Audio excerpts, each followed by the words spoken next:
right, so here we go. One of the fighters that a lot of people think could make a championship run in this division.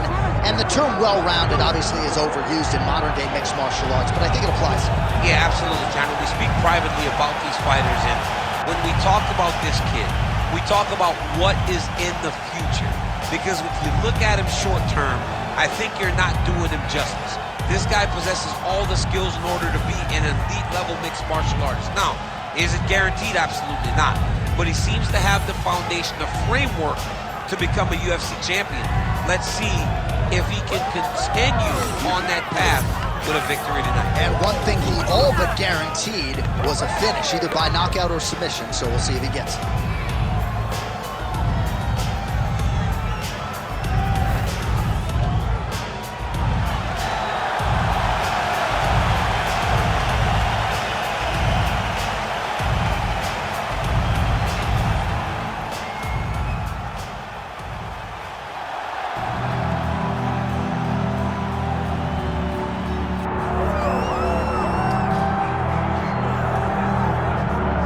Well, this dude is an absolute marauder, high-level wrestler, and when he is at his suffocating best, punishing UFC fighters on the canvas, looks like he might be able to make a real concerted world title run, at least to me. You know, not many guys can use that skill set almost singularly. We saw Khabib Nurmagomedov early in his career essentially just wrestle and dominate people. And that is the approach that this young man is taking. He is so good at getting in your face and making you work. You gotta be preemptive. You cannot allow him to grab your leg. If you get your leg, you're going down. You gotta be moving, you gotta stay on your feet, because this guy, if you get your leg, he's like a dog on a bone, and it's that single leg, a thing of beauty. And he basically guaranteed a finish here tonight. Certainly believes the takedown is gonna be there, and we will not be surprised if he goes for one. But John, is that in the matchup, or is that in his belief in his skill set that he's gonna finish this fight? Unreal. Our tail of the tape for this flyweight fight. All right, now for the official introductions, we go inside the octagon to Bruce Buffer. Ladies and gentlemen, this is the main event of the evening.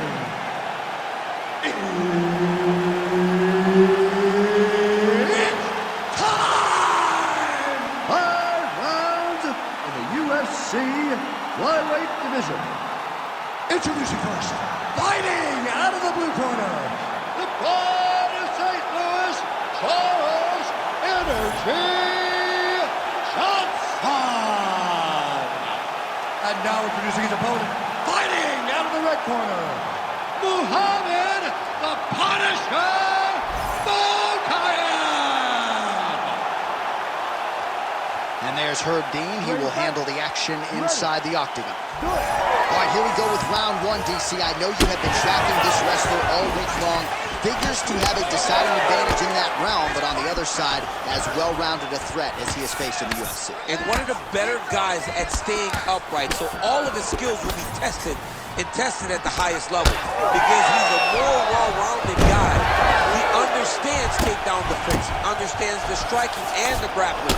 So getting the takedown is only one phase of this. Even if he takes him down, the submission threat is very present with his well-rounded opponent.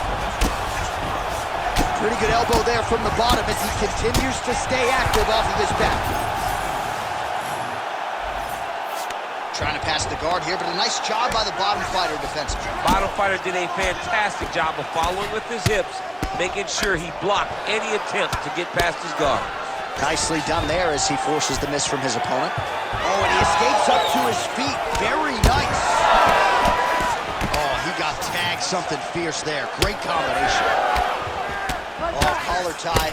Switch knee lands to the bottom. 3 minutes now in round one. Beautiful jab lands. Trying to go to the body now with the kick. That one misses. All right, so now we start to see some redness underneath the elbow. You got to think he's going to continue to attack the body with all of his strikes. Well, his opponent has not done anything to deter him. He should keep doing this, keep going to the well until his opponent finds an answer, because right now, he seems lost to it. Oh, a multitude of elbows raining down. Elbow attack to the body now. Mokaev's looking to pass here, denied by the opponent. Big ground and pound. Well, that combination's gonna leave a mark. You see him getting top position, standing over his opponent, and delivering the ground strike. Nice job by Mokaev.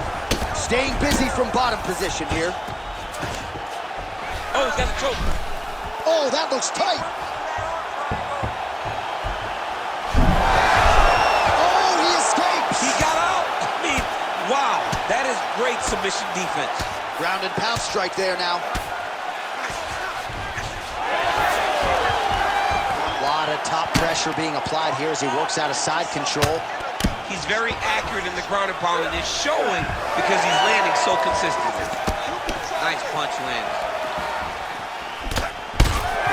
Mokaev's cut above the eye now from that strike, so we'll see how the fighter deals with that definite adversity now.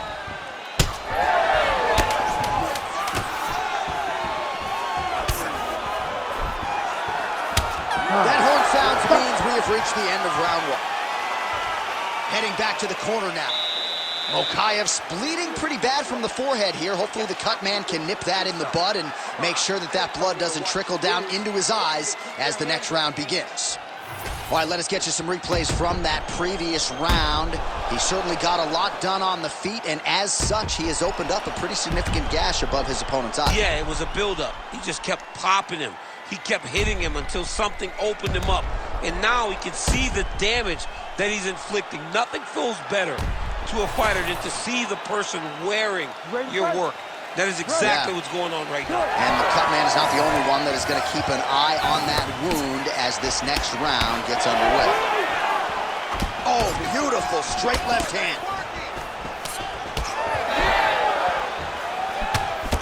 Mokaev gets absolutely tagged by that stiff jab. Well, the more things change, the more they stay the same. He continues to land a high volume of strikes on his opponent at will. Well, I mean, John, the guy can fight everywhere. And he can fight everywhere, meaning he can fight on the ground, he can fight in the stand-up, but he's also able to do it because his cardio is so good. Right. This is one of the best fighters that we have seen for a long time, and it is showing in this performance. Drops down inside the now closed guard of his opponent. Let's see how patient he is as he attacks a submission or big ground and pound. Oh, he passes the half guard now, and he's not posturing to land punches, so look for a submission attempt. Well, he has done some serious damage with these elbows, DC, and if you're on the other side, you got to figure out a way to stop this. You got to get those hands up. You got to block whenever you're in tight. Make sure you're not taking all these nasty elbows. All right, opens the guard, now stacked guard.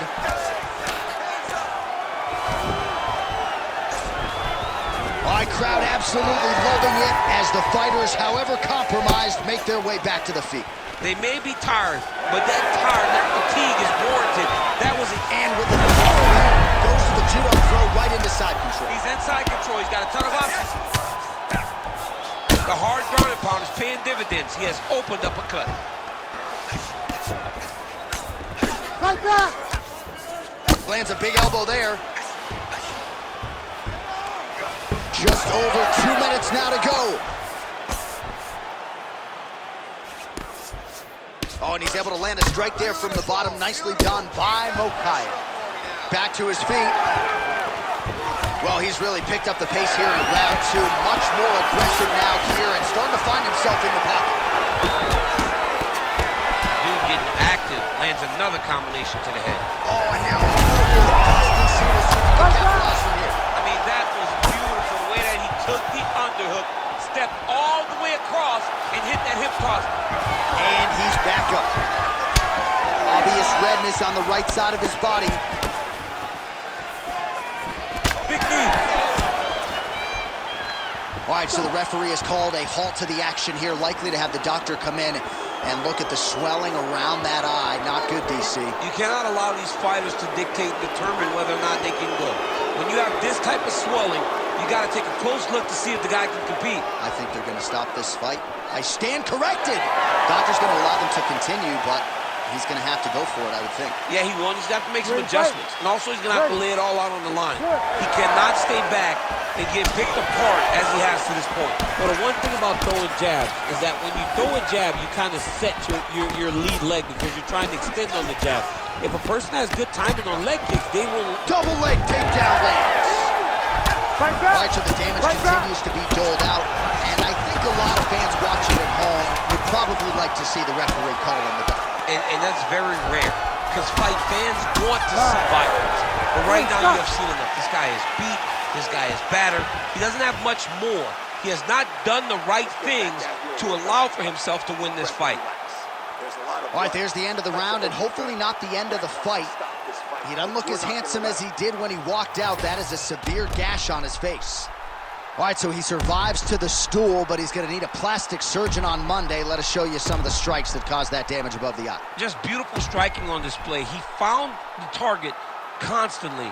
He opened up a big cut above the eye, and now he sees that he's got a wounded opponent in front of him. He is going to target that eye even more in this next round. Ready. Third round underway. Well, he continues to land a high number of strikes here, just like he did in the previous round. This is a world-class display of striking here tonight.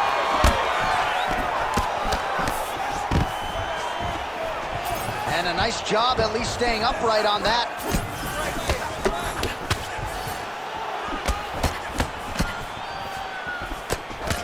Mokaev gets caught by that straight punch. You got to do better than that defensively. Takedown defense holds up. Mokaev's forehead is bleeding badly. All credit to his opponent, but you got to think the cut man is going to keep a close eye on that, and if it gets worse, perhaps the referee will call on the ringside position. Now the transition to the judo throw right into side control, where he will have no shortage of options. Oh, so an interesting decision there as he decides to stand up and relinquish the dominant position. Nice hook lands. Fighter lands a left punch now. Man, looks like he's trying to set records here, landing all of these strikes. He is aggressive to a fault and really has been all night long as he continues to pull it on. Got to be careful here, though, not to gas out. All right, so at this point, the ringside position would be well within his right to stop the fight as the referee calls for him once again. We get it. Toughness on full display, but this damage is too much. You got to stop the fight. Nope. That's it. Nope, not able to let it. That's the right call. That eye was essentially closed. You can't compete with one eye unless you're Michael Bisping, and that's the end of the fight. And not everybody's Michael Bisping. Not everybody's that tough. Not everybody's that durable. But this guy could not see. He had one eye, and it was only going to get worse for him. All right, let's go inside the octagon where Bruce Buffer has the official decision. Ladies and gentlemen, the doctor has called a stop to this fight, declaring the winner by TKO, the Pride of St. Louis, Charles Energy Johnson. All right, so what a finish in this one. Crowd is absolutely eating it up and really mixed up his entire skill set to get the finish tonight. I mean, sprawl and brawl, Jay. Dude's out there trying to wrestle. This ain't a wrestling match. You got to punch, man. And he was really shown up by this well-rounded fighter. The well-rounded fighter was able to defend takedowns and really put a lot of damage on him, leading to that beautiful finish.